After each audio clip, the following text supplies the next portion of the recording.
আমাদের বাড়ি আর বিসর্জন দেবে বিপন্নাসিনী পুজো, তার জন্য তারপর আবার নতুন ঠাকুর আনবে। মা আজ চলে যাবে, তাই খুব খারাপ লাগছে।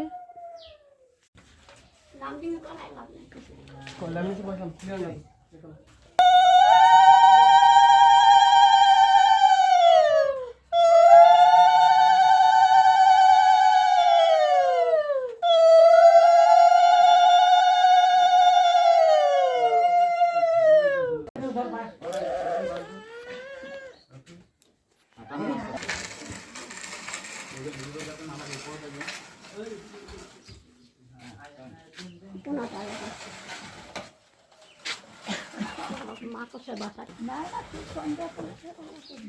ওখানে তো ঢোকা যাবে না।